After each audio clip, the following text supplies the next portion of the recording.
Welcome back to Infidelity Tales Lab. We're incredibly grateful for your support. Before we begin today's tale, tell us, which city or country are you joining us from? We love connecting with our global audience. Now, let's dive into today's story. Chapter 1. Foundations of Sand.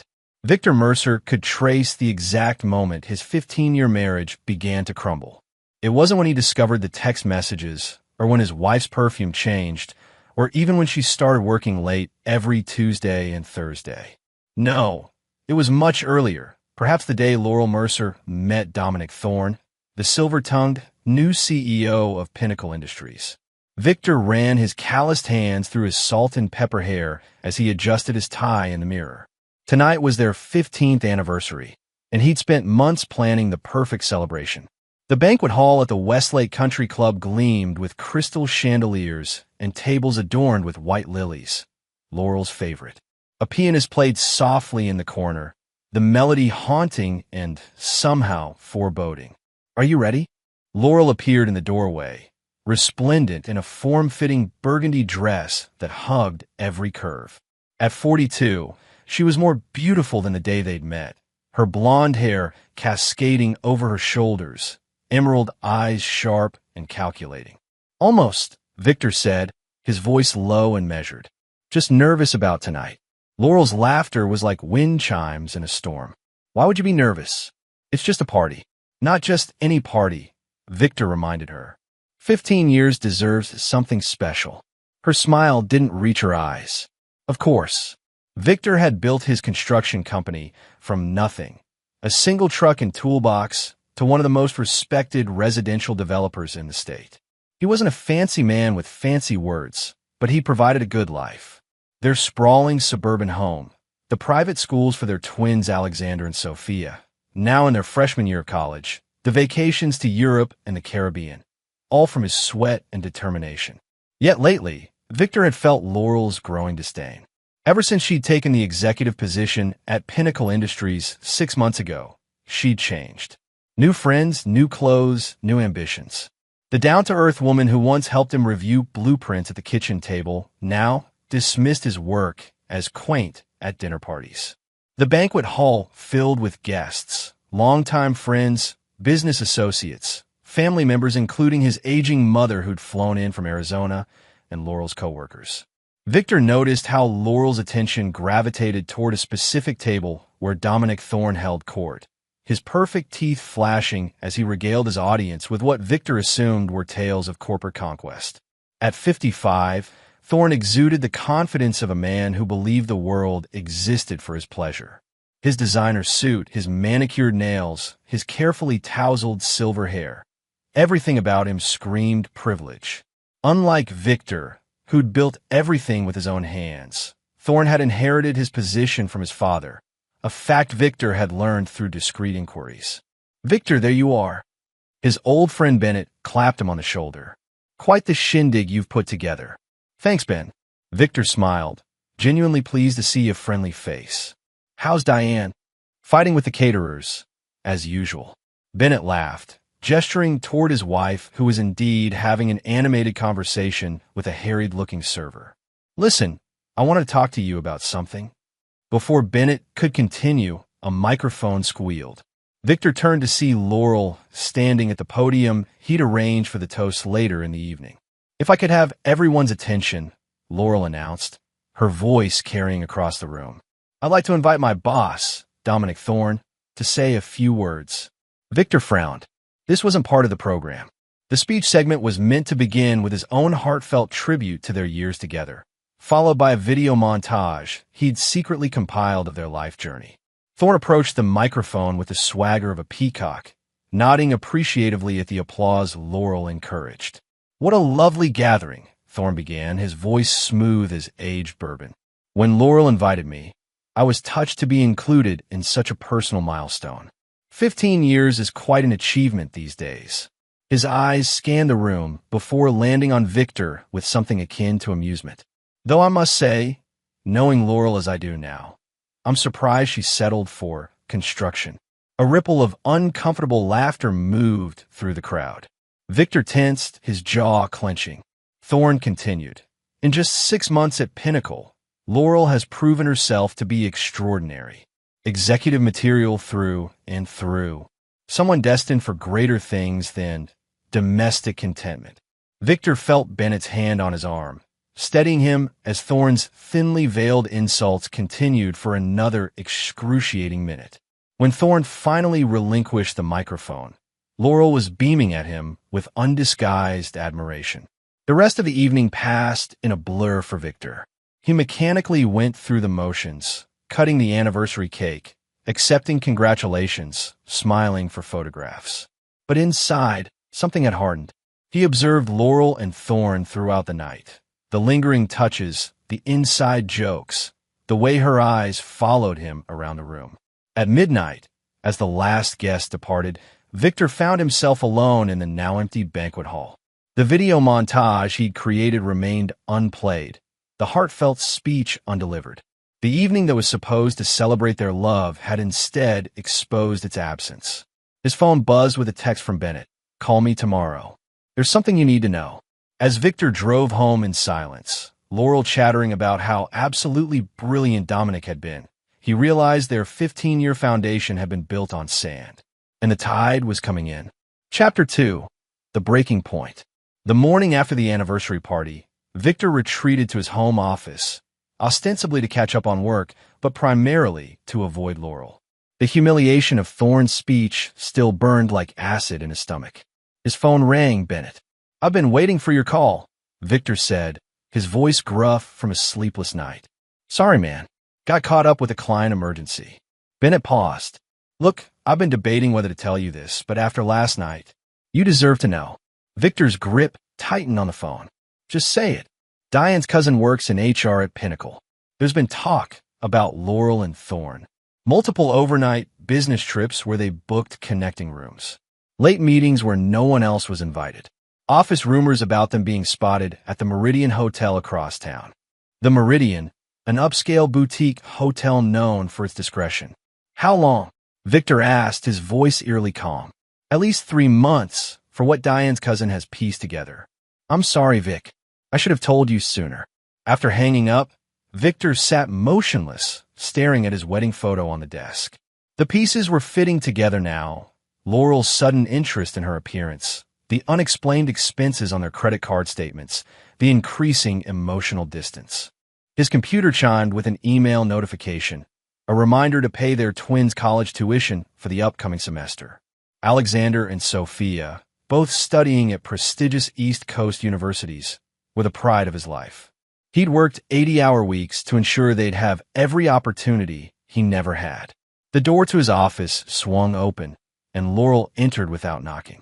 "We need to talk about last night," she announced, perching on the edge of his desk in a power pose he recognized from her corporate training seminars. "Yes, we do," Victor agreed, closing his laptop. "You embarrass me," Laurel stated flatly. "You barely spoke to Dominic, then disappeared during his important networking session. Do you realize how that made me look?" Victor studied his wife's face, searching for any trace of the woman he'd married. "Your boss insulted me in front of our friends and family at our anniversary party, and you're concerned about how you looked?" Laurel waved a dismissive hand. "You're being oversensitive. Dominic was making a joke. Business humor. You wouldn't understand. Is that what this is about?" Victor asked quietly. "You think I'm beneath you now? Beneath your precious Dominic?" Her eyes narrowed. "This is exactly what I'm talking about. Your inferiority complex is showing. Dominic has opened doors for me that your construction business never could." "Doors," Victor repeated. "Or hotel rooms." The color drained from Laurel's face, quickly replaced by a flush of anger. "What exactly are you implying?" "The Meridian Hotel. Connecting rooms on business trips. Late-night meetings." Victor's voice remained steady. "Ring any bells?" Laurel's expression shifted from shock to calculation in seconds. "Who told you that?" "Bennett. His wife is a notorious gossip spreading unfounded rumors." "Are they unfounded?" Victor pressed. Instead of answering, Laurel stood and paced the room. "This is ridiculous. I'm not dignifying these accusations with a response. Your non-answer is response enough." Victor rose from his chair, suddenly feeling every day of his 45 years. "You know what your problem is, Victor?" Laurel spun to face him. You've never understood ambition. You've been content with your little company, your predictable life. Some of us want more. And more includes sleeping with your boss? The slap came swiftly, catching Victor across the cheek. In 15 years of marriage, through arguments and crises, Laurel had never struck him. "How dare you?" she hissed. Victor touched his cheek, feeling a strange sense of clarity wash over him. "I want you to leave." "This is my house, too," Laurel retorted. "A house my little company paid for," Victor said. "But fine, I'll go." He moved toward the door, but Laurel blocked his path. "Wait, this has gotten out of hand. Let's calm down and discuss this rationally." "There's nothing to discuss," Victor replied, attempting to step around her. Laurel gripped his arm with surprising strength. "You need to listen to me. Dominic is important, not just to me, but to us. He's invited me to join the executive retreat next month. This could mean a promotion, a significant raise. I don't care. You should." Laurel's voice rose. "And you need to apologize to him for your behavior last night." Victor stared at her in disbelief. "Apologize? To the man who humiliated me? To the man you're sleeping with? Stop saying that." Laurel's fingernails dug into his arm. "You need to apologize for embarrassing him, or we're through." "I'm serious, Victor." Victor looked at her blankly, searching her face for any sign of the woman he'd loved for nearly 2 decades. Laurel's expression hardened. "He's my boss, and far more valuable than you, loser." The words hung in the air between them, impossible to take back. In that moment, Victor saw with perfect clarity what he'd been denying for months. Their marriage was already over. Without a word, he gently removed her hand from his arm, walked upstairs to their bedroom, and began packing a suitcase. Laurel followed, her anger transforming into panic as she realized the line she'd crossed. "Victor, wait. I didn't mean that. You know how I get when I'm angry." Her voice took on the cajoling tone she used when trying to manipulate him. "We can work through this. Couples therapy, maybe a vacation, just the two of us." Victor continued packing methodically.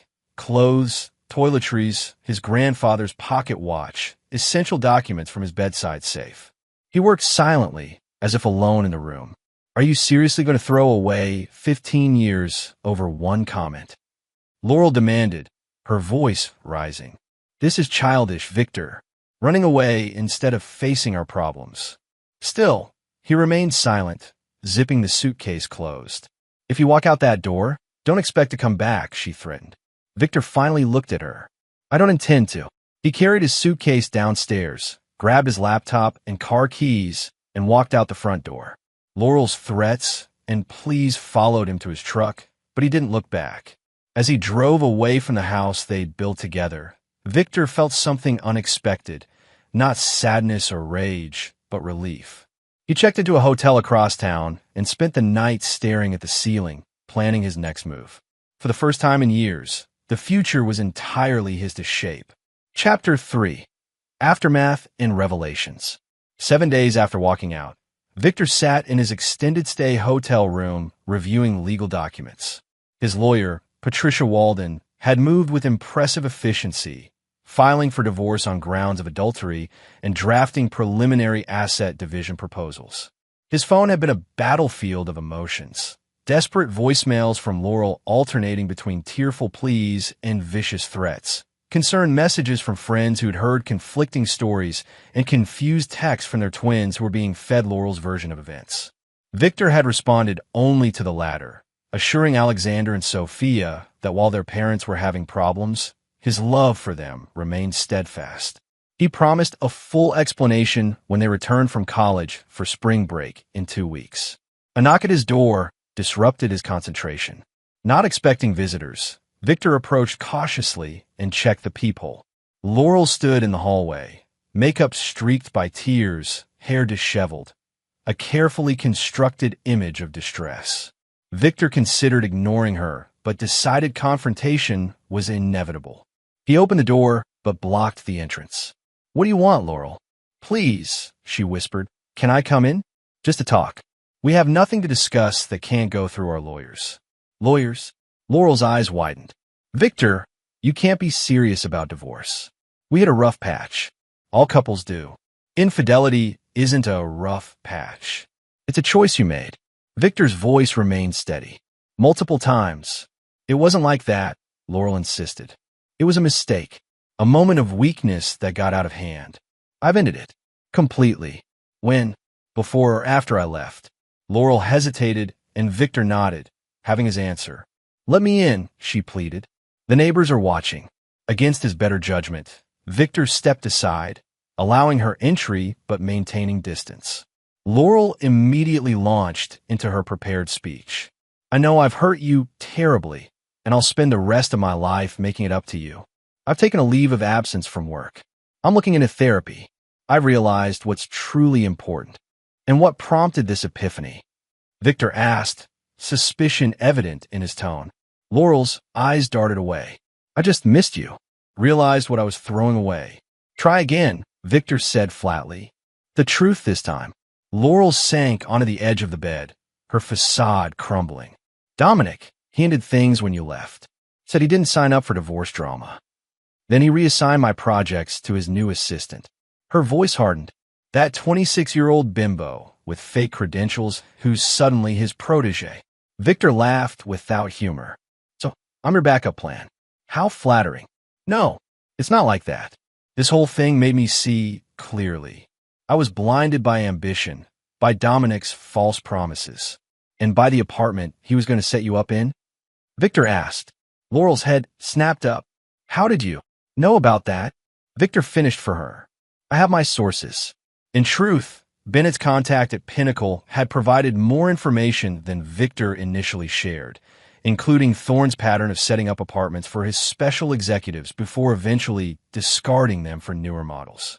It wasn't serious, Laurel backpedaled. Just talk. Just like the divorce papers were just talk. Victor retrieved an envelope from the desk and handed it to her. Consider yourself served. Laurel's hands trembled as she opened the envelope, scanning the documents with growing horror. You can't do this. The prenup expired after 10 years. I'm entitled to half of everything. Read further, Victor suggested. The infidelity clause doesn't expire. Their prenuptial agreement, insisted upon by Victor's mother, who had lost everything in her own divorce, included provisions regarding adultery that significantly limited Laurel's claims to their joint assets. This won't hold up, Laurel insisted, though uncertainty flashed in her eyes. And the children are adults now, Victor reminded her, though I'm sure they'll be interested to hear about their mother's extracurricular activities. Laurel's expression darkened. You wouldn't dare turn them against me. I won't have to lie to them, Victor replied. Will you? A tense silence filled the room before Laurel tried another approach, moving toward him with practiced vulnerability, her hand reaching for his arm. Victor, please. 15 years. 2 children. Don't throw it all away. Her voice dropped to a seductive whisper. I still love you. We can start fresh. Victor gently removed her hand, reminded of how she'd used the same gesture to stop him from leaving a week ago. You don't love me, Laurel. You love security. There's a difference. Is there someone else? Laurel demanded suddenly. Is that what this is about? Victor shook his head, almost pitying her inability to comprehend his position. No, this is about self-respect. Something I lost sight of while trying to make you happy. Their conversation was interrupted by Victor's phone ringing. The caller ID showed Bennett's name. I should take this, Victor said, effectively dismissing her. Laurel gathered the divorce papers, her vulnerability replaced by cold fury. This isn't over. You'll regret this, Victor. I promise you that. As she stormed out, slamming the door behind her, Victor answered his phone. You okay? Bennett asked. Diane saw Laurel heading toward your hotel earlier. I'm fine, Victor assured him. Better than fine, actually. I've been thinking about that land development proposal you brought me last year. Still interested in a partner? As Victor discussed business opportunities with his old friend, his mind was already moving forward. Laurel's visit had confirmed what he already knew. The woman he'd married was gone, if she had ever truly existed at all. But her parting threat lingered. Knowing Laurel, she wouldn't accept defeat gracefully. And Victor suspected that Dominic Thorne, with his ego and resources, might prove a dangerous enemy. For the first time in years, Victor felt truly awake. The comfortable numbness of his marriage had been replaced by something sharper, more vital. If Laurel and Thorne wanted war, he would not disappoint them. Chapter 4. Strategic Maneuvers. 3 weeks after serving Laurel with divorce papers, Victor moved into a downtown penthouse apartment overlooking the river. The space was minimalist and modern, nothing like the traditional suburban home he'd shared with Laurel. This was intentional. New life, new surroundings. He stood at the floor-to-ceiling windows, nursing a glass of bourbon as he gazed at the city lights reflecting on the water. His phone buzzed with a text from Alexander. "Dad, what's going on? Mom says you're having a midlife crisis." Victor sighed. The twins had returned from college for spring break the previous week, and Laurel had wasted no time poisoning the well. When he met with Alexander and Sophia for dinner, they'd been distant, parroting phrases that clearly originated with their mother. Temporary insanity, throwing away our family, embarrassing behavior. He had resisted the urge to reveal Laurel's infidelity, not wanting to drag the children into their mess. But Laurel had shown no such restraint in manipulating their sympathies. A knock at the door interrupted his thoughts. He opened it to find Patricia Walden, his divorce attorney, holding a leather portfolio. "Sorry for the late visit," she said, striding into the apartment with the confidence of someone who charged $500 an hour. "But you'll want to see this immediately." Patricia, a formidable woman in her 50s with steel gray hair and a reputation for ruthlessness in divorce proceedings, laid out several documents on Victor's kitchen island. Laurel's attorney filed a counterproposal today. "She's going after everything. The house, your business, even your mother's inheritance." Patricia pointed to specific clauses, and she's claiming emotional abuse as grounds to invalidate the prenup. Victor's expression remained neutral. "That was expected." "There's more," Patricia continued. "She scheduled a mediation session for next Monday without consulting us, and she's requesting temporary spousal support of $15,000 monthly during proceedings." Victor raised an eyebrow. "On what grounds?" "She claims she sacrificed her career to support yours and raise your children, despite the fact that she's been employed throughout your marriage and the children are adults." Patricia's tone held professional disdain. "Standard tactics, but aggressively pursued." "And Thorne? Any mention of him?" "Not directly, but she's listed him as a character witness." Patricia studied Victor carefully. "You seem remarkably calm about all this." Victor offered a tight smile. "I anticipated most of this." Laurel's nothing if not predictable when cornered. "Well, there's one thing she probably didn't anticipate. Remember that private investigator I recommended?" Patricia slid an unmarked envelope across the counter. "He's been surprisingly productive for only 2 weeks of work." Victor opened the envelope to find photographs of Laurel and Dominic Thorne entering the Meridian Hotel on multiple dates, time-stamped receipt copies for champagne room service, and transcripts of damning text messages obtained through methods Victor didn't care to question. "This should nullify her claims about the prenup," Patricia noted. "But there's another matter. The PI discovered something interesting about Thorne's business practices." Patricia produced another document, financial records showing a pattern of suspicious transfers between Pinnacle Industries and offshore accounts linked to Thorne personally. "This isn't directly related to your divorce," Patricia clarified, "but it could provide leverage if things get ugly." Thorne wouldn't want this information reaching his board of directors. Victor studied the documents thoughtfully. "Let's hold these in reserve. For now, I want to proceed by the book." After Patricia left, Victor returned to the window, his mind working through possibilities like a chess player analyzing moves. The evidence against Laurel and Thorne was compelling, but Victor knew his wife well enough to recognize that public humiliation would only fuel her vindictiveness. His phone rang. "Bennett, you sitting down?" Bennett asked without preamble. "What's happened?" "Laurel showed up at your office today. Tried to access financial records, claiming she needed them for tax purposes. When Margot refused, Laurel threatened to fire her." Victor's construction company office manager, Margot Wheeler, had been with him for 12 years, longer than any other employee. Margot called security? "Better," Bennett chuckled. She reminded Laurel that as per the company bylaws, only majority shareholders can terminate staff.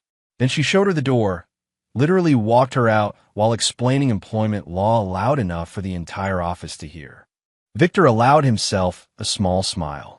I'll have to give Margot a bonus. There's more, Bennett continued, his tone sobering. Word around town is that Thorne's been talking to your clients, suggesting your personal problems might affect ongoing projects. 2 of them called me asking if it was true you were facing bankruptcy. Victor's grip tightened on his phone. Attacking his reputation was crossing a line. His business wasn't just his livelihood. It represented 20 years of sweat and sacrifice. Thanks for the heads up, Victor said, his voice deceptively calm. I'll handle it. After hanging up, Victor made another call to Hayden Foster, his financial advisor. It's time to activate Contingency Plan B, Victor instructed, and set up a meeting with Sullivan for tomorrow morning. Keith Sullivan was the chairman of First Regional Bank and a longtime client of Victor's construction company. The bank had financed several of Victor's developments over the years, creating a relationship of mutual benefit and respect. The next morning, Victor sat across from Sullivan in the banker's private office, outlining a proposal that would protect his business from Laurel's claims while simultaneously securing funding for an ambitious new project, one that would directly compete with a development Thorne had been pursuing for months. Risky timing, Sullivan noted, reviewing the business plan, with the divorce proceedings and market conditions, which is precisely why it will succeed, Victor countered. Everyone, including Thorne, will expect me to play defense. They won't see this coming. Sullivan studied Victor with newfound respect. You've changed, Mercer. Clarity will do that, Victor replied. Do we have a deal? Sullivan extended his hand. We do, but watch your back. Thorne has friends in high places. So do I, Victor said, shaking the banker's hand firmly. So do I. That evening, as Victor reviewed contracts in his new penthouse, his phone rang with an unknown number. He answered cautiously. Mr. Mercer? A young woman's voice. This is Natalie Quinn. I was Dominic Thorne's executive assistant before your wife took over my projects. Victor sat straighter. What can I do for you, Ms. Quinn? It's what I can do for you, Natalie replied. I think we have a mutual interest in seeing Dominic Thorne get what he deserves. Victor listened as Natalie outlined her story, hired with promises of mentorship, subjected to Thorne's advances, then sidelined when she refused them, only to watch the same pattern begin with Laurel. Why come to me? Victor asked when she finished. Because you have resources I don't, Natalie answered frankly. And because I've seen what happens to people who cross Dominic alone. What exactly are you offering? Access, Natalie said simply. I still have my company credentials. And Dominic never changes his passwords. He's arrogant that way. Victor considered her proposal carefully. An inside source at Pinnacle could prove invaluable, but he needed to verify her motives. Meet me tomorrow, he finally said. Noon at Riverside Cafe. We'll discuss terms. As Victor ended the call, he received a text from Alexander. Dad, we need to talk. Sophia, and I know about Mom and her boss. Why didn't you tell us? Victor stared at the message, wondering who had revealed the truth to his children and what this meant for his carefully calculated plans. The chessboard had just become more complicated. Chapter 5, Gathering Forces. The Riverside Cafe bustled with lunch patrons, providing both crowd cover and ambient noise, perfect for discreet conversations. Victor arrived early, selecting a corner table with a view of both entrances. At precisely noon, a young woman entered. Natalie Quinn was in her late 20s, professional in a navy blazer and pencil skirt, with intelligent eyes that scanned the room methodically before spotting Victor. Mr. Mercer, she greeted, sliding into the seat across from him. Thank you for meeting me. Victor studied her. How did you know who I was? Company holiday party last December, Natalie explained. You came to pick up your wife. Dominic made a point of commenting on your, how did he put it? Quaint blue-collar success story. Victor nodded, remembering the event. Before we continue, I need to understand your motivation, Ms. Quinn. Revenge can be satisfying, but it's rarely profitable on its own. Natalie's polite smile cooled. Direct. I appreciate that. She placed her phone on the table, showing a recording app. Do you mind? For mutual protection. Victor gestured his consent, and she pressed record. 6 months ago, I filed a sexual harassment complaint against Dominic Thorne with Pinnacle's HR department. Natalie began. 2 weeks later, I was transferred to the data processing division, effectively demoted. The HR director, Martin Wells, explained that it was a lateral move while my complaints were investigated. Let me guess, Victor interjected. The investigation found no evidence of wrongdoing. Precisely, Natalie confirmed. What they didn't know was that I kept records, texts, emails, voice recordings. But when I tried to escalate to the board of directors, Martin informed me that my employment contract included a binding arbitration clause. Convenient for Thorne, Victor observed. It gets worse. Last month, I received notice that my position was being eliminated due to departmental restructuring.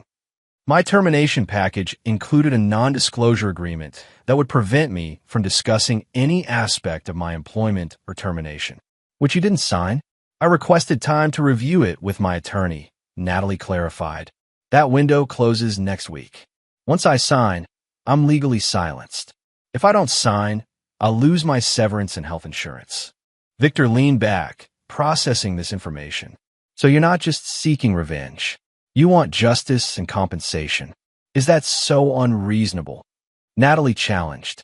Not at all, Victor assured her. I just needed to understand your full motivation. A server approached, and they paused to order drinks. Once alone again, Victor continued. What exactly do you have access to at Pinnacle? Natalie pulled out a tablet. Dominic uses the same password for everything. His first Porsche's license plate number.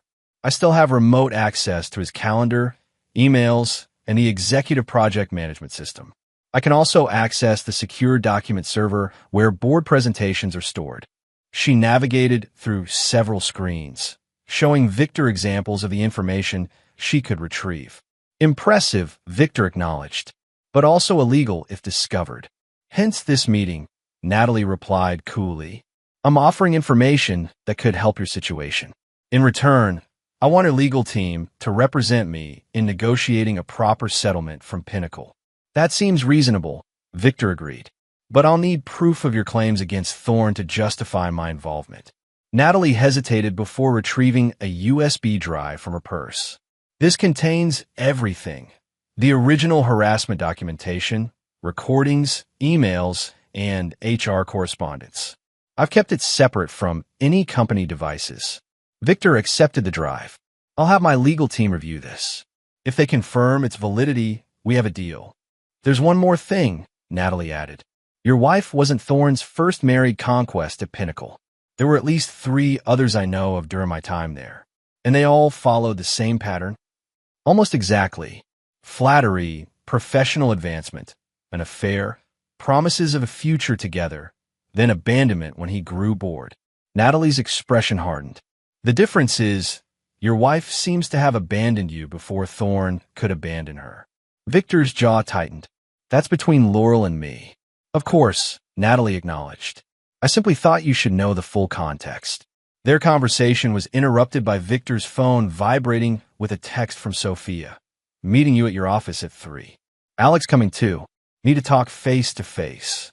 After finalizing arrangements with Natalie, Victor headed to his construction company headquarters. He found the twins waiting in his office.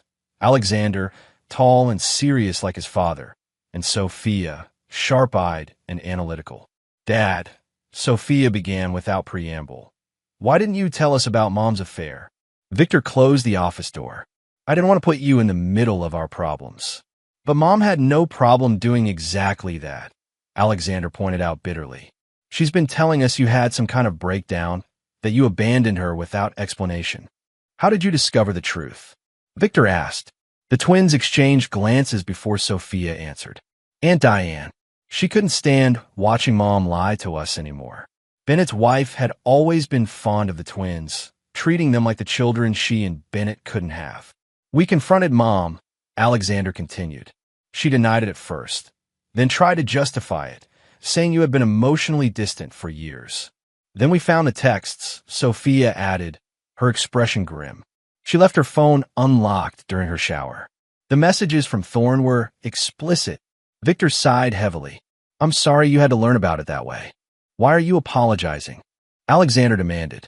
She's the one who cheated, lied, and then tried to make us think you were the villain. Because no parent wants their children to lose respect for the other parent, Victor explained gently. Despite everything, she's still your mother. Sophia's eyes filled with tears. She's threatening to contest our trust funds, Dad. Says she needs the money for survival during the divorce. Victor felt a surge of protective anger. The trust funds had been established with his mother's inheritance money, specifically designated for the twins' education and future security. She can't touch those, Victor assured them. They were set up as irrevocable trusts precisely to prevent this kind of situation. That's what we thought, Alexander said. But she's been acting so desperate, unpredictable. Leave Laurel to me and the lawyers, Victor told them firmly. You two focus on school. That's your only responsibility right now. After reassuring the twins and sending them back to their mother's house to collect their belongings before returning to college, Victor received a call from Patricia Walden. I've reviewed Ms. Quinn's evidence, Patricia reported.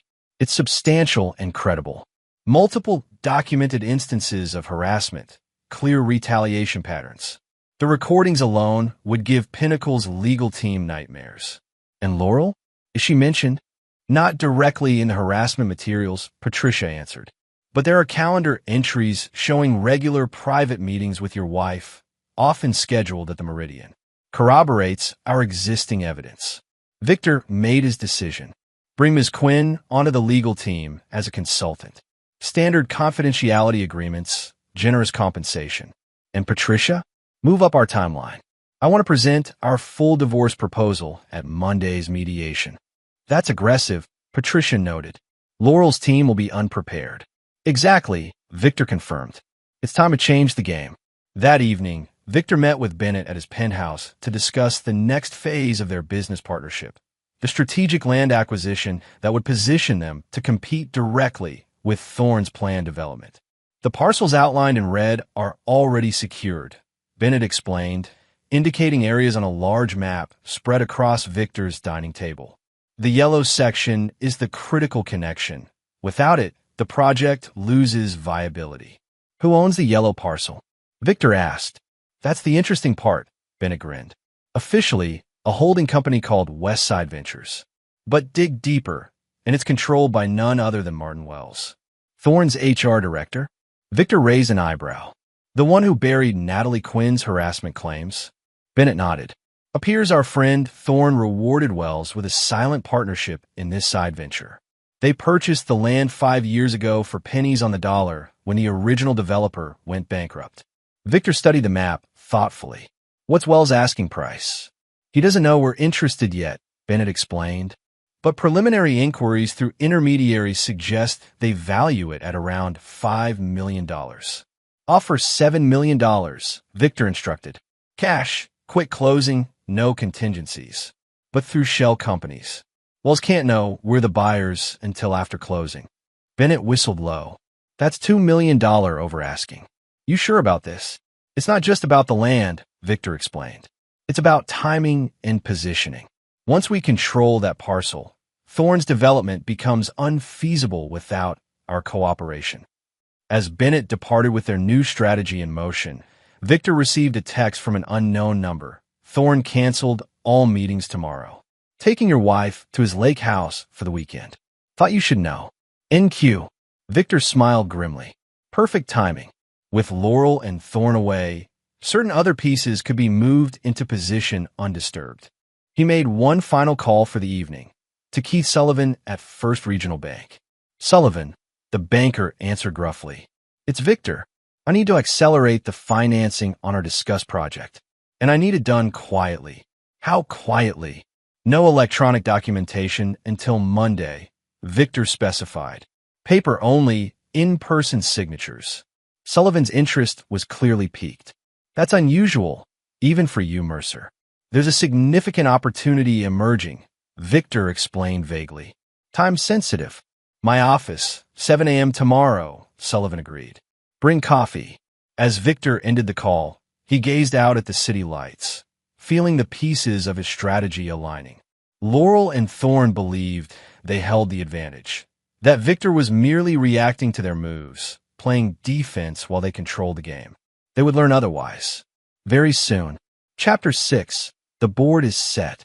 Monday morning arrived crisp and clear. Victor adjusted his tie in the mirror of the downtown mediation center's restroom, his expression betraying nothing of the calculated anticipation he felt inside. The weekend had been productive. While Laurel and Thorne enjoyed their romantic getaway at his lake house, documented discreetly by Patricia's private investigator, Victor had finalized the land purchase through Bennett, secured financing from Sullivan's bank, and integrated Natalie Quinn's evidence into his divorce strategy. A text from Patricia confirmed she was waiting in the mediation room with their complete proposal.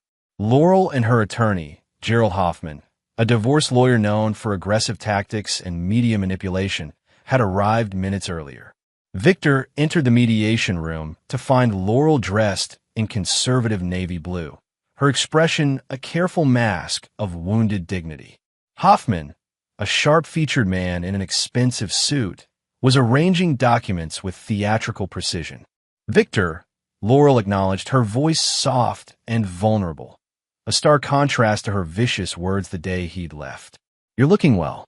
Victor nodded politely, but addressed the mediator rather than his wife. "Thank you for accommodating this session on short notice, Ms. Rivera." Elena Rivera, a respected family court mediator with 20 years of experience, gestured for everyone to be seated.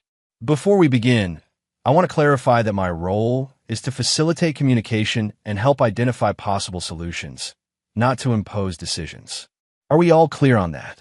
After receiving affirmative responses, Rivera continued, "Mrs. Mercer's attorney requested this mediation, so I'll allow him to present first." Hoffman launched into a well-rehearsed presentation, portraying Laurel as a devoted wife blindsided by Victor's inexplicable abandonment. He outlined demands that included the family home, 60% of all marital assets, substantial monthly support, and partial ownership of Victor's construction company. Additionally, Hoffman concluded, "We request that Mr. Mercer cease his campaign of defamation against Mrs. Mercer in the business community, which has caused her significant professional embarrassment." Victor maintained a neutral expression throughout, making occasional notes, but offering no reaction to the increasingly outrageous claims. When Hoffman finished, Rivera turned to Patricia. "Ms. Walden, your response?" Patricia smiled pleasantly. "Rather than responding point by point to Mr. Hoffman's creative narrative, we've prepared a comprehensive settlement proposal." She distributed bound presentation folders to everyone present. "You'll find our offer is both fair and final." Laurel opened her folder, her confident expression faltering as she scanned the contents. Hoffman's reaction was more dramatic. He physically recoiled before composing himself. "This is outrageous," he sputtered. "You're offering Mrs. Mercer basically nothing." "On the contrary," Patricia countered calmly. "Mr. Mercer is offering exactly what Mrs. Mercer is entitled to under their prenuptial agreement's infidelity clause, which, as you can see from Exhibit A, has been thoroughly documented." The mediator reviewed the evidence photos of Laurel and Thorne entering hotels, time-stamped receipts, text message transcripts, and most damaging of all, stills from security footage showing them in intimate situations in Thorne's office after hours. "This is an invasion of privacy," Hoffman protested. "Possibly illegal surveillance. All obtained through legal means," Patricia assured him. As detailed in the investigator's affidavit in Appendix B.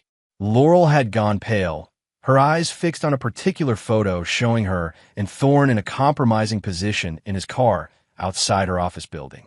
Furthermore, Patricia continued, "Mrs. Mercer's claim to Mr. Mercer's business is particularly baseless, as demonstrated in Section 3. Not only was the company established prior to their marriage with separate funds, but Mrs. Mercer signed multiple acknowledgments throughout the marriage confirming the business as separate property." Victor finally spoke, addressing Laurel directly. "I'm offering you the guest house property at Lake Windermere, your vehicle, your personal possessions, and a one-time settlement of $250,000. It's more than fair given the circumstances." "Fair?" Laurel's shock gave way to fury. "After 15 years? 2 children? This is insulting." "Perhaps," Victor acknowledged. but it's legally sound and generous compared to what the prenup actually entitles you to. Hoffman leaned over to whisper urgently in Laurel's ear, likely advising her to maintain composure. "There's another aspect you should consider," Patricia added, directing everyone to Section 4 of the proposal. "Mr. Mercer has no intention of publicly disclosing the cause of this divorce, provided this matter is settled quickly and privately. However, should Mrs. Mercer pursue protracted litigation, these materials would necessarily become part of the public record." The implication was clear. Fight this, and the evidence of Laurel's affair would become public knowledge, potentially damaging her professional reputation irreparably. Laurel's eyes narrowed. "This is blackmail." "Not at all," Patricia corrected. "Simply a statement of procedural fact. Court filings are public records." The mediator, maintaining professional neutrality despite the obvious tension, suggested a brief recess to allow Laurel and her attorney to review the proposal privately. Once Laurel and Hoffman left the room, Rivera gave Victor and Patricia a measured look. "That was quite the shock and awe approach." "Sometimes clarity is kindest," Patricia replied smoothly. "Prolonging inevitable outcomes only increases legal fees and emotional damage." When Laurel and Hoffman returned 30 minutes later, the change in atmosphere was palpable. Hoffman's aggressive confidence had been replaced by a resignation that suggested he'd failed to convince Laurel to reject the offer outright. "We need time to properly evaluate this proposal," Hoffman stated formally. "We request a 1-week adjournment." "That's reasonable," Victor agreed, surprising Laurel, "but with one condition. During this week, there will be no withdrawal of funds from joint accounts, no removal of property from the family home, and no further defamatory statements about me to our children or business associates." Laurel flushed. "I haven't." "We accept those terms," Hoffman interrupted, clearly trying to prevent his client from saying something damaging. As the session concluded, Laurel approached Victor while the attorneys spoke with the mediator. "You've changed," she observed, searching his face. "The Victor the first knew would never have been this calculating." "The Victor you knew trusted you," he replied simply. "Perhaps you never really knew me at all." Laurel's expression hardened. "Don't think this is over. Dominic has resources you can't imagine. He won't take this lying down." "I'm counting on that," Victor said with a slight smile. "Give him my regards." Outside the mediation center, Bennett was waiting by Victor's car with barely contained excitement. "It's done," Bennett announced as Victor approached. "Wells signed the papers this morning. We now control the yellow parcel. Thorne's project is effectively blocked." Victor nodded in satisfaction. "And Sullivan's financing? Secured and funded. The new LLC is officially operational." "Excellent." Victor checked his watch. "What time is the Pinnacle board meeting?" 2:00, Bennett confirmed. "According to our source, Thorne's presenting his development project as the centerpiece." "Perfect timing," Victor noted. "Is everything prepared for Phase 3? Bennett patted his briefcase. "All ready for your review." As they drove toward Victor's office, Patricia called with an update. "Hoffman just contacted me," she reported. "They want to meet again tomorrow instead of waiting a week. I think Laurel's realizing her position is weaker than she thought." "Schedule it for 4 p.m., Victor instructed. "That gives us time to execute the remaining steps." "There's something else," Patricia added. "Natalie Quinn received termination papers from Pinnacle this morning, effective immediately with no severance. They're claiming breach of confidentiality clauses." Victor frowned. "Thorne's moving faster than expected. Have Quinn meet us at the office in an hour. We need to adjust our timeline." The chess match had accelerated. Laurel and Thorne were finally beginning to realize they weren't facing the predictable, accommodating Victor of old. But they had yet to comprehend just how thoroughly he had transformed or how meticulously he had prepared for this confrontation. By nightfall, everything would change. Chapter 7, First Blood. At precisely 1:45 p.m., Natalie Quinn entered the Pinnacle Industries headquarters for the first time since her demotion months earlier. Dressed impeccably in a charcoal suit, visitor badge prominently displayed, she maintained a confident stride past security and into the executive elevator bank. Inside her purse was a USB drive containing select evidence from her harassment case against Thorne, along with documentation of his questionable business practices, all carefully curated by Victor's legal team to maximum effect. Her destination: the boardroom where Thorne would soon present his development project to Pinnacle's directors. Meanwhile, Victor and Bennett stood in the lobby of First Regional Bank, finalizing paperwork with Keith Sullivan. The press release goes out at 2:30, Sullivan confirmed, right in the middle of Thorne's presentation. Victor nodded approval. Perfect. The documents they signed formalized the creation of Mercer Foster Development Group, a new entity capitalized with $50 million to develop the very land Thorne had been targeting, land that Victor and Bennett now controlled through their strategic acquisition of the connecting parcel. Across town, Patricia Walden was meeting with the twins in her office, explaining the revelations about their mother's affair and the true state of their parents' divorce proceedings. Your father wanted to protect you from this, Patricia explained gently. But given your mother's attempts to involve you, he felt you deserved the unvarnished truth. Alexander and Sophia reviewed the evidence solemnly, their expressions shifting from disbelief to hurt to anger. Dad said he wouldn't contest us staying with Mom when we visit, Alexander noted. Even after all this, your father loves you both unconditionally, Patricia affirmed. That hasn't changed and won't change, regardless of what happens between him and your mother. Sophia wiped away tears. What should we do now? That's entirely your decision, Patricia counseled. Your father only asks that you make choices based on complete information rather than one-sided narratives.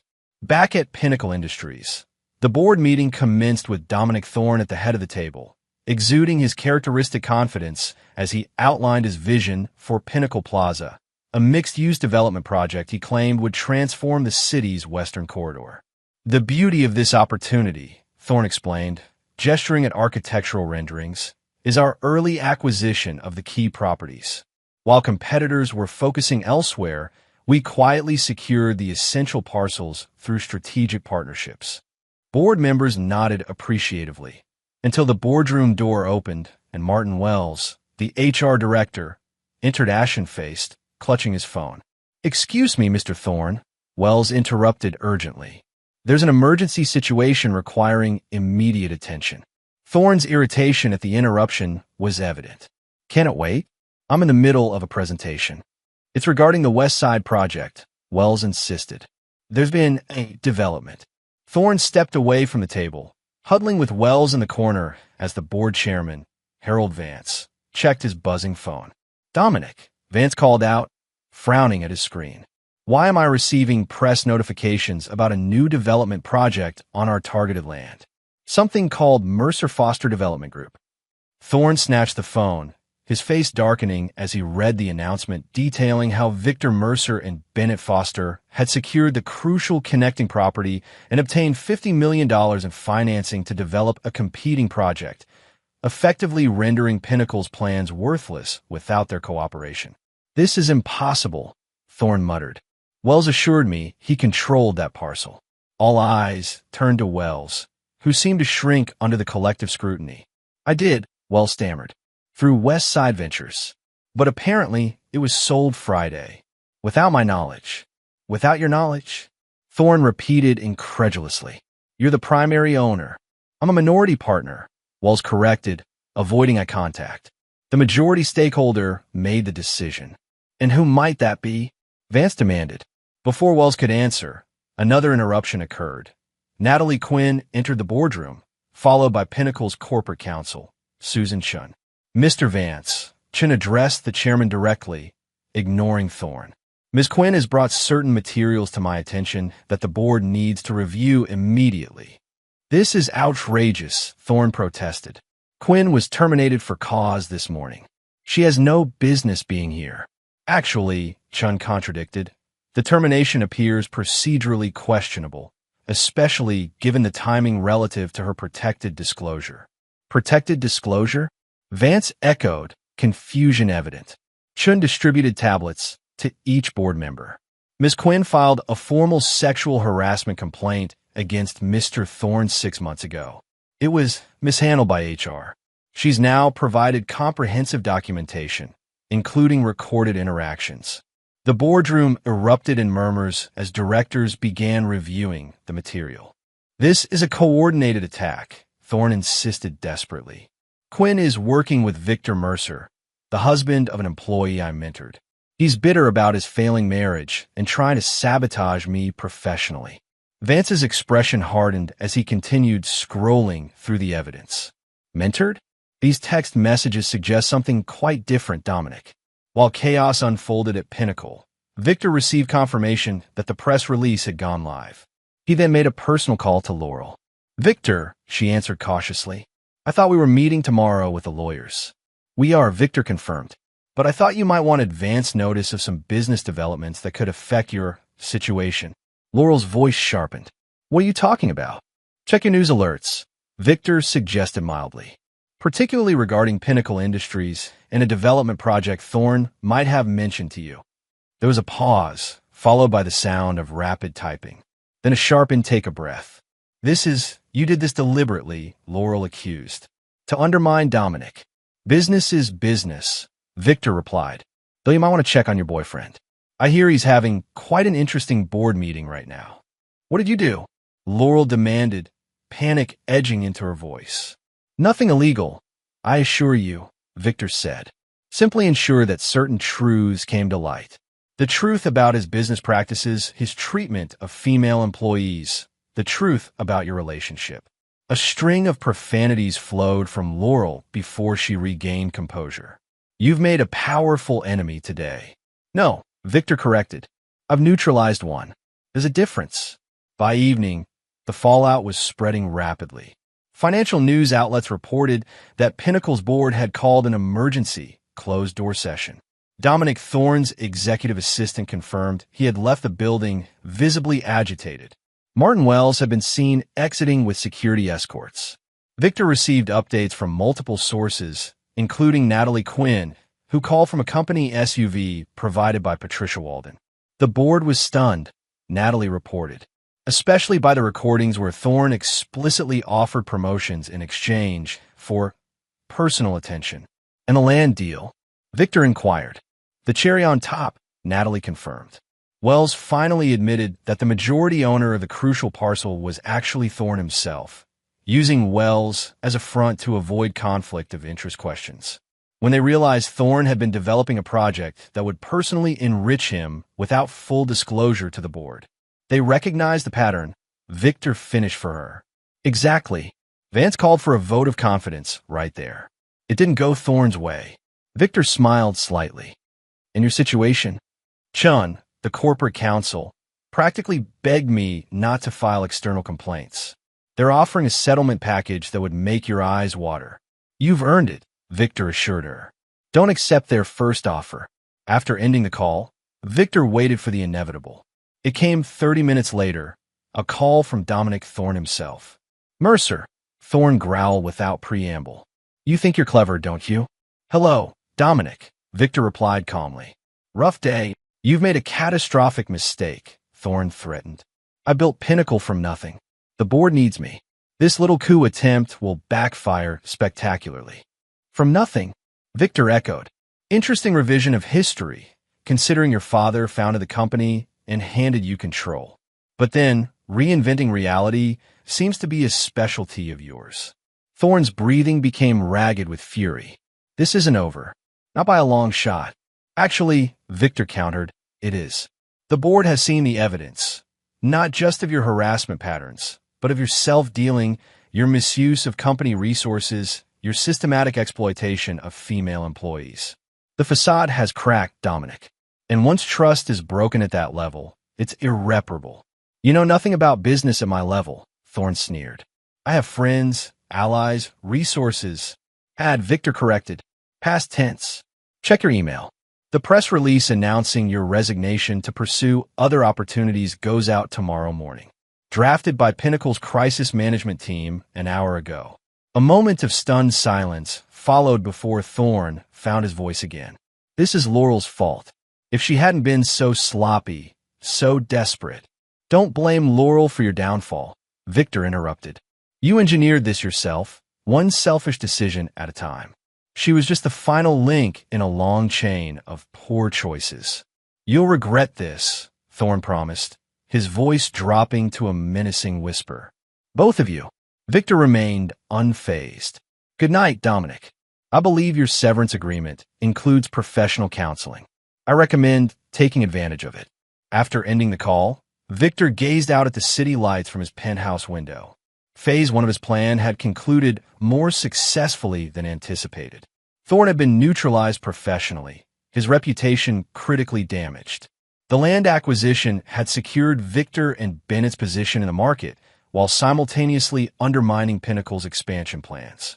Tomorrow would bring the second mediation session with Laurel, who would now be facing the prospect of divorce without Thorne's financial and emotional support, her leverage significantly diminished. Yet Victor felt no triumph, only a cold satisfaction that justice was unfolding according to plan. The husband who had left their house a week after the anniversary party, confused, hurt, reactive, was gone. In his place stood a man who had discovered his own capacity for strategic ruthlessness. And he wasn't finished yet, not even close. Chapter 8: Exposures and Ultimatums. The following day's mediation session had been relocated to Patricia Walden's office at Victor's request, a subtle power play that placed Laurel and her attorney on unfamiliar ground. Victor arrived early, reviewing final adjustments to their settlement proposal with Patricia. Thorne's official resignation was announced this morning, Patricia reported, sliding a tablet across the desk. Stock dropped 12% in the first hour of trading. Victor scanned the press release, noting the carefully crafted corporate language that simultaneously praised Thorne's contributions while establishing distance from his personal choices. "And Laurel's position?" he inquired. "According to my sources, she's been placed on administrative leave pending review.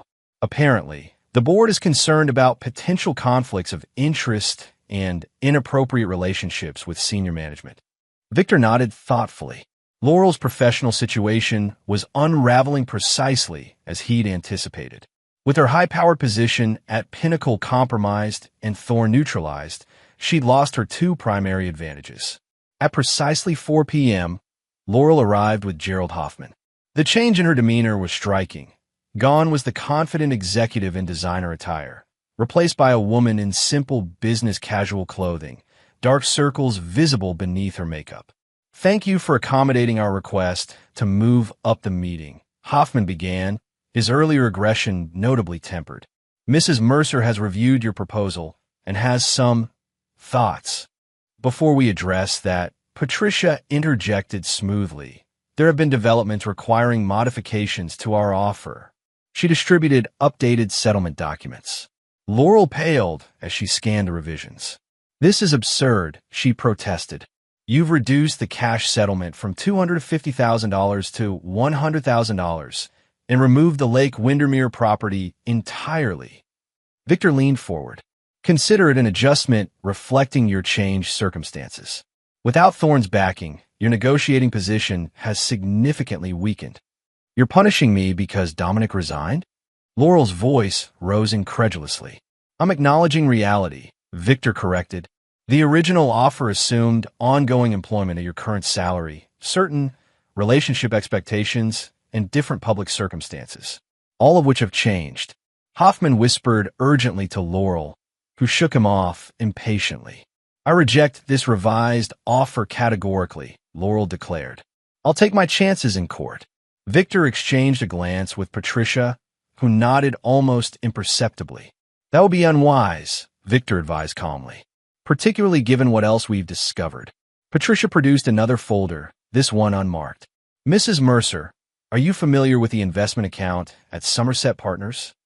Laurel's expression flickered with recognition before smoothing into practiced neutrality. "I don't know what you're talking about." "That's strange," Patricia noted, "considering your signature appears on the account opening documents from 14 months ago, an account that's received regular deposits totaling just under $175,000, money diverted from joint funds without Mr. Mercer's knowledge or consent." "That's a separate issue." Hoffman attempted to intervene. If such an account exists, it could be addressed in the overall asset division. It's particularly relevant, Patricia countered, because it demonstrates a pattern of financial infidelity that predates the physical infidelity. Mrs. Mercer began systematically hiding assets while presenting herself as committed to the marriage. Laurel's composure cracked. It was my money, too. I earned it. Some of it, certainly, Victor acknowledged. But transferring funds from joint accounts without disclosure constitutes financial misconduct under state law, a fact I'm sure Mr. Hoffman has explained. Hoffman's pained expression confirmed that he had indeed advised Laurel of this legal reality. Furthermore, Patricia continued relentlessly, there's the matter of the West Haven Consulting LLC, registered in your maiden name, which received consulting fees from Pinnacle Industries beginning 3 months after you joined the company. Laurel's hands trembled slightly. That was for legitimate advisory work outside my normal duties. Perhaps, Patricia allowed. Though the timing, coinciding with the start of your relationship with Mr. Thorne, raises questions about the nature of services rendered. Questions Pinnacle's board might find interesting during their current review of executive conduct. Victor watched his wife carefully, recognizing the moment her calculated facade fully collapsed. Laurel had always prided herself on control of her image, her career, her relationships. Now, that control was disintegrating before his eyes. What do you want? Laurel finally asked, her voice barely audible. The original proposal, Victor stated simply, signed today, with an added clause requiring mutual non-disparagement and confidentiality. That's all. Laurel's suspicion was evident. After everything you claim I've done, I have no interest in publicly humiliating you or destroying your future prospects, Victor explained. I want this chapter closed cleanly and completely. Hoffman leaned over to consult with Laurel, but she waved him away again. Give us the room, she requested firmly. I want to speak with Victor alone. After the attorneys reluctantly withdrew, Laurel's professional mask dissolved entirely. How did you become this? Calculating, she asked, genuine bewilderment in her voice. The Victor I knew couldn't have orchestrated all this. Perhaps you never really knew me, Victor suggested. Or perhaps losing everything that mattered revealed what was always there beneath the surface. Laurel studied him with new awareness. You let me underestimate you. Deliberately. For 15 years, Victor confirmed. I mistook your ambition for passion, your manipulation for intelligence. I worked 80-hour weeks building something for us while you built escape routes. It wasn't all a lie, Laurel insisted, a hint of desperation creeping into her voice. The early years before the twins were born. We were happy then, weren't we? Victor considered this. Perhaps. Or perhaps we were playing roles we thought we should play. The ambitious young couple building their dream life. And now you've destroyed everything I've built, Laurel observed bitterly. My career, my reputation, my future with Dominic. You destroyed those things yourself, Victor corrected. I simply ensured there were consequences. Laurel's eyes narrowed. There's something you're not telling me. This vengeance seems disproportionate, even for infidelity. Victor remained silent, his expression impassive. Unless, Laurel's eyes widened with sudden realization. You knew, before the anniversary party. Before I said those terrible things. You already knew about Dominic and me. Bennett tried to tell me the night of the party, Victor confirmed, when you interrupted us to have Thorne give his speech. But then why wait? Why let me humiliate you publicly before leaving? I needed to see how far you'd go, Victor explained quietly. Whether there was anything left worth salvaging. When you called me a loser and declared Thorne more valuable than your husband of 15 years, you answered that question definitively. Tears welled in Laurel's eyes, whether from genuine remorse or self-pity. Victor couldn't tell and no longer cared. What will you tell the children? She asked. The truth, if they ask. They deserve that much. They'll hate me. That's between you and them, Victor replied. I won't encourage it, but I won't lie to protect your image either. Laurel wiped her eyes, visibly gathering her remaining dignity. I'll sign your agreement. But I want one thing in return. You're not in a position to negotiate, Victor reminded her. Just one thing, Laurel insisted. Tell me when you became this ruthless. The man I married would have forgiven me, tried to save our marriage, gone to counseling. Anything but this calculated destruction. Victor considered her request. I became this way the moment I realized that 15 years of loyalty meant nothing to you. That everything I'd built could be dismissed with a single cruel sentence. But the capacity was always there, dormant until you awakened it. And now, Laurel pressed, once this divorce is final, will you go back to being the old Victor? There is no old Victor anymore, he answered truthfully. He died the night of our anniversary party. Laurel nodded slowly, acceptance finally settling in her eyes. I'll sign the papers. When the attorneys returned, they found Victor and Laurel sitting in silence. The invisible bonds of their marriage already severed long before the legal documents would confirm it. As Laurel signed each page of the agreement, Victor felt no triumph, only a cold certainty that justice had been served. The woman signing away her claims to the life they'd built together was a stranger to him now, someone he'd once loved but no longer recognized. Later that evening, as Victor sat alone in his penthouse, he received a text from Sophia. Just heard about Mom's job situation. Are you behind that too? Victor responded truthfully. I ensured the truth came to light. The consequences were of her own making. After a long pause, Sophia replied, Mom says you've changed. Become ruthless. Victor considered how to respond, finally typing, I've become clear about what matters. Loyalty, honesty, respect. I won't compromise on those anymore. Good, came Sophia's unexpected response. The old you let people take advantage. Alex and I are on your side, Dad. Always. As Victor set down his phone, he realized that from the ashes of his destroyed marriage, something valuable had emerged. A newfound respect from his children, who had witnessed his transformation from accommodating husband to principled force. The final pieces of his plan were falling into place. Tomorrow would bring the concluding act, one that would ensure neither Laurel nor Thorne would ever threaten what he valued again. Chapter 9. The New Normal. 6 months after the divorce was finalized, Victor stood at the edge of a construction site overlooking the river, watching as crews poured the foundation for what would become Riverfront Commons, the mixed-use development that had risen from the ashes of Thorne's failed Pinnacle Plaza project. Bennett approached, hard hat in hand, surveying the progress with evident satisfaction. The commercial space is already 85% pre-leased. At this rate, we'll be profitable before the first tenant moves in. Victor nodded, taking quiet pride in their achievement. Mercer Foster Development Group had quickly established itself as a formidable presence in the regional market, their reputation for ethical business practices and innovative design attracting premium clients. How's the family housing component coming along? Victor inquired, referring to the affordable units they'd incorporated into the design, a feature absent from Thorne's original concept. Ahead of schedule, Bennett confirmed. The city council is thrilled. The mayor wants to do a press event next month to showcase it as a model for future developments. As they discussed technical details, Victor's phone vibrated with a text from Alexander. Graduation details confirmed. May 15th, 2 p.m. Will you bring Paula? Victor smiled slightly as he typed back. Wouldn't miss it. And yes, Paula will join us. Paula Reynolds had entered Victor's life unexpectedly, a widowed architect he'd hired to design Riverfront Commons Central Plaza.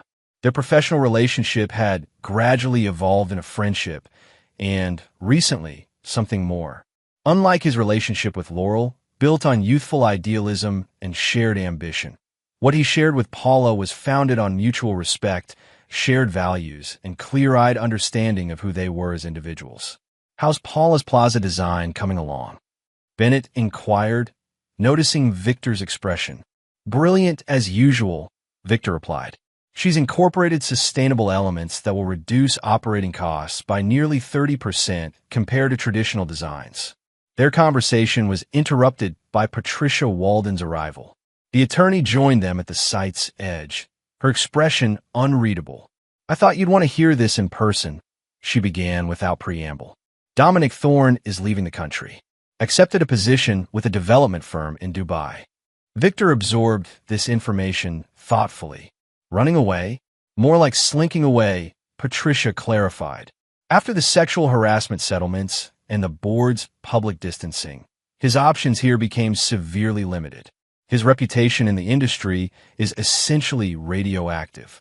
And Laurel? Victor asked, more out of curiosity than concern. Working for a small marketing firm in Minneapolis, Patricia reported. Near her sister, I believe. The position is several steps down from her previous status. Victor nodded, feeling no satisfaction or regret, just acknowledgement of natural consequences. After the divorce was finalized, he had maintained his promise not to actively damage Laurel's prospects. However, the fallout from her association with Thorne had made high-level executive positions inaccessible without his intervention. The twins know? He asked. Sophia mentioned it when we had lunch last week, Patricia confirmed. They've maintained minimal contact with her. Polite, but distant. Despite everything, Victor had never encouraged his children to cut ties with their mother. He had simply presented the unvarnished truth and allowed them to make their own judgments. Both Alexander and Sophia, now finishing their junior year of college, had chosen to limit their relationship with Laurel to obligatory holiday calls and occasional visits. There's one more thing, Patricia added, extracting an envelope from her briefcase. Laurel sent this to my office for you. It was delivered yesterday. Victor accepted the envelope with mild surprise. He had not directly communicated with Laurel since the divorce was finalized. I'll leave you to it, Patricia said tactfully, moving away to join Bennett in discussion with the site foreman. Victor opened the envelope to find a handwritten letter, something so anachronistic it momentarily transported him back to their early days, when Laurel had written him love notes during their long-distance phase. Victor, I've debated writing this for months, unsure if you'd read it or simply discard it. If you're reading these words, thank you for that small courtesy. I'm leaving Minnesota next month for a position in Seattle. Before this chapter closes completely, I felt compelled to acknowledge some truths, if only for my own conscience. You were right. About everything. The affair with Dominic began long before you suspected. The separate accounts were my exit strategy. The cruel words at our anniversary party and after were calculated to drive you away, so I could blame you for our failing marriage. Why didn't anticipate was your response. The Victor the first thought I knew would have fought to save us, would have forgiven my transgression, would have offered second chances I didn't deserve. Instead, you revealed a strength and clarity I never knew you possessed. I won't ask for forgiveness. We're well beyond that point. But I want you to know that in destroying what I thought I wanted, you ultimately gave me something valuable, the truth about myself. I've spent these months in therapy confronting the person I became, and I don't like her very much. The children speak of you with respect and admiration. Whatever else I failed at, we raised two remarkable human beings who can recognize integrity when they see it. I hope you found peace in your new life. Perhaps someday I'll find mine. Laurel. Victor refolded the letter carefully, returning it to the envelope. There was a time when such words might have moved him, might have awakened the tenderness that once defined their relationship. Now, they were simply words on paper, an acknowledgement that came far too late to matter. He tucked the envelope into his jacket pocket and rejoined Bennett and Patricia, his focus returning to the project before them. The past had no hold on him anymore. He had built something new from the ruins of betrayal, not just this development or his expanded business, but a life defined by his own terms. That evening, Victor hosted a small dinner gathering at his penthouse. Bennett and Diane, Patricia, Paula, and a few trusted colleagues from the construction industry. As conversation flowed around his dining table, Victor found himself observing the scene with quiet satisfaction. These people had proven their loyalty during his darkest moments. They had stood by him when Laurel and Thorne attempted to destroy his reputation and business. They had earned his trust through actions rather than empty words. You're unusually contemplative tonight, Paula noted softly, taking the seat beside him as others moved to the living room for coffee. Just appreciating the present, Victor replied truthfully. Paula studied him with the architect's eye for detail that made her so exceptional professionally. Thinking about the letter? Victor had mentioned it briefly before dinner. Not really. It belongs to a closed chapter. You never told me something, Paula said after a moment. When you discovered your wife's betrayal and implemented your response, did you ever consider forgiveness instead? Victor considered the question carefully. No, he answered finally. Not because I couldn't forgive a mistake or momentary weakness, but because what Laurel did wasn't a mistake. It was a calculated series of choices that revealed her true character. And you don't believe people can change? Paula pressed gently. They can't, Victor acknowledged. But change doesn't erase consequences. Laurel chose her path knowing the risks. She gambled and lost. I simply ensured the consequences matched the betrayal. Paula nodded thoughtfully. That's what I admire about you, Victor. Your clarity. You don't confuse forgiveness with weakness or consequences with cruelty. Later, after the guests had departed and Paula had returned to her own apartment, their relationship progressing deliberately rather than rushed, Victor stood at his window overlooking the city lights. In reflection, he recognized that the anniversary party that had shattered his marriage had also liberated him from a relationship built on shifting sand. The man who had packed his bags and walked away that day had been wounded, but not broken. From that pain had emerged someone stronger, clearer, and ultimately more authentic. Someone who understood that loyalty and respect were non-negotiable, and that true strength lay not in forgiveness of the unrepentant, but in the courage to enforce boundaries. His phone chimed with an email notification. The final construction permit approved for Riverfront Commons' second phase. Tomorrow would bring new challenges, new opportunities, new horizons. And Victor Mercer would meet them not as the man he once was, but as the man betrayal had forged him to be, unbending, principled, and absolutely clear about what mattered. Some might call him ruthless. Victor preferred to think of it as honest, with himself and with the world. And in that honesty, he had finally found freedom. And there you have it. Another story comes to an end. What did you think? I'd love to hear your thoughts in the comments below. If you enjoy this story, consider joining our community by subscribing. It means the world to us. For more stories like this one, check out the recommended videos on screen. And I'll see you there.